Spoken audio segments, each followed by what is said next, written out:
Ini basically monitor tambahan buat di kamera kalian. Tinggal tempel kayak gini, cekrek. Jadi biasa screen kamera kalian kecil, jadi gede di sini. Mungkin ini kelihatannya sederhana, tapi buat kalian yang suka syuting sendirian kayak gua, ini jadi kayak deal breaker banget.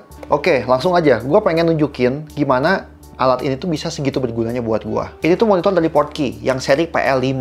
Jadi kayak yang kalian lihat, ini tuh dia kayak monitor tambahan gitu. Dan ini tuh sebenarnya ketika beli kita nggak dapat baterainya. Nah, dia tuh pakai baterai NFP-nya Sony. Jadi sebenarnya mudah banget sih kalau misalkan kalian pengen beli di mana-mana gitu. Nah, sebenarnya ke kamera tinggal plug and play, tinggal colok HDMI ke sini, dan colok HDMI lagi ke si kameranya. Dan make sure kalau misalkan kamera kalian nggak support HDMI yang gede gitu ya, tinggal beli di e-commerce ya kayak konverternya gitu antara micro HDMI itu HDMI atau mini HDMI itu HDMI. Sebenarnya di paket pembeliannya sih kita dapat ini juga ya. Ini tuh kayak buat kacamata kudanya lah. Kalau misalkan kita syuting outdoor, dia tuh jadi nggak masuk cahaya matahari, jadi kita tuh bisa melihat tetap dengan jelas seperti ini. Dan juga ada beberapa aksesoris tambahan kayak kabel Type-C atau Type-C to USB dan juga USB yang nanti tuh fungsinya juga kita tuh bisa import LUT ke sini, ataupun ketika kita lagi ngerekam nih, kita pengen preview gambarnya, kita bisa langsung screenshot dan save langsung direct ke si USB-nya. Itu enak banget. Ukuran monitornya sendiri itu 5,4 inch dengan keterangan 500 nits. Ya pastinya brightness itu udah ngalahin buat rata-rata layar bawaan si kamera. Ini dia Full HD ya, dengan berat sekitar 150-an gram. Jadi tetap nggak akan bikin leher kamera kalian tuh keberatan lah ketika dipasangin sama si monitor ini. Oke, buat portnya sendiri kayak yang tadi kita lihat, kita tinggal masukin ke HDMI in ini untuk masukin si input gambarnya. Tapi juga kalau misalnya kita punya monitor lain untuk di preview ke orang lain gitu ya, di sini ada monitor out. Jadi enak ya, kita bisa fleksibel, pengen expand kemanapun gitu. Jadi nggak harus pusing kalau misalkan wah si output gambarnya udah dipakai nih yang si kamera ke si Portkey ini. Ya tetap dari si Portkey ini bisa tetap keluar lagi, misalkan ke monitor ataupun ke Portkey yang lain. Ada colokan USB 2.0. Ini yang tadi gue bilang, kita tuh bisa nge-import LUT ke dalam si monitor ini. Buat yang nggak tahu LUT, dia tuh kayak semacam filter color, yang dimana buat beberapa kamera kayak yang gue pakein juga kan, gue tuh bisa flat color jadi kayak gini. Nah, dia tuh warnanya emang lebih turun lah saturasinya kalau ngomongin bahasa sederhananya. Yang dimana itu tuh untuk kedepannya nanti buat di color grading lagi. Nah, tapi kadang tuh kita tuh pengen lihat, oh hasil akhirnya kurang lebih seperti apa sih? Nah, monitor itu tuh bisa mensimulasikan kurang lebih tuh ntar hasil akhir yang pengen kita capai ketika kita masukin ke software misalkan Premiere tuh akan seperti apa. Dan sebenarnya udah dikasih beberapa preset LUT-nya, tapi kalau misalnya kita punya tambahan lagi, tinggal masukin ke USB, terus import lah ke si monitor ini. Dan juga USB 3.0. Nah, ini tuh menariknya, dia tuh bisa semacam jadi capture card juga. Jadi bayangin kayak gini, kalau misalkan kita pengen masukin kamera ini dari HDMI to HDMI ke PC gitu ya, ataupun ke laptop, kita nggak bisa. Karena di PC itu nggak punya yang namanya HDMI in. Dia harus pakai capture card. Biar colokannya itu jadi USB. Itu yang biasa gue pakai kalau misalkan gue lagi webcam buat live streaming misalkan. Atau mungkin mirip juga kayak misalnya kita pengen live streaming konsol. Nggak mungkin kan konsolnya colok ke PC, karena nggak ada colokannya. Makanya harus pakai capture card. Nah, ini dia bisa berfungsi sebagai capture card juga, sekalian jadi monitor juga. Prinsipnya kayak gini. Jadi dari kamera colok ke si Portkey ini. Pakai HDMI to HDMI. Nah, tadi kan kita dikasih kabel, either Type-C to Type-C atau Type-C to USB. Nah, itu colok aja ke sini, ke si Portkey-nya. Udah gitu tinggal colok ke PC kita via USB A atau USB-C. Dan yaudah, kalau misalnya kita buka Streamlabs misalkan, langsung ke detect sebagai dalam tanda kutip webcam. Itu enak banget kan. Ya itu pun berguna ya kalau misalnya kita pengen, aduh gue gak punya capture card, terus gue punya konsol, gue pengen streaming game masukin ke PC. Pakai ini pun bisa.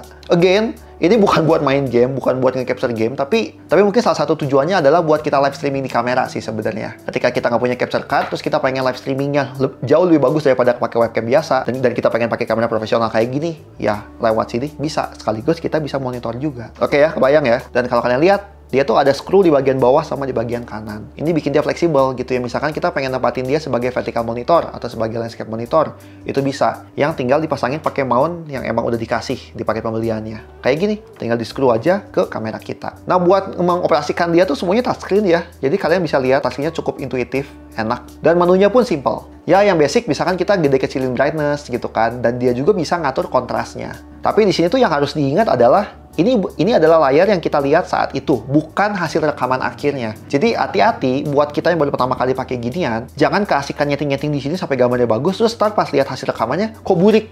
Ya karena ini hanya memproyeksikan gambar yang ditembak ke si monitor ini, bukan hasil yang direkam sama si kameranya. Jadi ini harus hati-hati ketika kalian menggunakannya. Tapi ya, again, fiturnya sangat banyak gitu ya, dan bisa berguna buat kita monitor banyak hal. Contohnya kayak ini, kita tuh pengen ngeliat waveform RGB. Ini biasanya dipakai banget kalau misalnya kita tuh lagi nge-color grading. Kita tuh jadi tahu warna dominan mana yang lagi ada di scene itu. Jadi kita tuh bisa memperkirakan, oh ini terlalu pekat di merah kah, terlalu kurang hijau kah, atau apa gitu. Ataupun misalkan color zebra yang ini. Intinya tuh dia akan bikin garis-garis untuk bagian yang washout atau yang terlalu terang. Karena kalau yang udah washout terlalu terang tuh itu mengindikasikan dalam tanda kutip gambarnya itu rusak. Kita mau color grading gimana pun dia nggak akan muncul si teksturnya.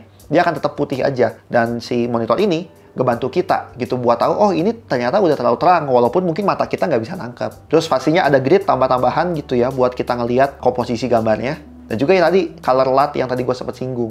Banyak banget sebenarnya dari template yang udah dikasih kita bisa pakai. Ini yang sering-sering dipakai gitu ya. Ya walaupun tadi kita bisa tambahin via USB. Sama kalau kalian lihat di sini tuh dia tuh ada port untuk mic monitor sama mic in. Jadi enak juga, beberapa kamera mungkin nggak ada gitu ya untuk monitor audio. Ketika kita misalkan syuting pakai clip on gitu, si orang yang di syutingnya, ya udah tinggal colok headset ke sini, cep, kita langsung dapat gitu gambaran audio finalnya seperti apa. Itu akan sangat membantu karena sometimes audio itu jauh lebih penting ya daripada visual gitu. Kalau misalkan visualnya nggak ngeblur, wash out gitu ya udah. Tapi kan kalau audio sampai rusak itu jadi fatal. Dan kalau kalian lihat ini viewing angle-nya juga udah kayak layar OLED ya. Sebenarnya gue bukan bilang IPS juga ini. Jadi ini sangat-sangat tajam dan nggak ada color shifting sama sekali mau dari sudut se-ekstrim apapun. Kalau soal baterai, yang sekarang tuh gue tuh pakai sekitar 3500 mAh. Ini bisa tahan sekitar 3-4 jam tanpa berhenti, bahkan kayaknya lebih deh gitu.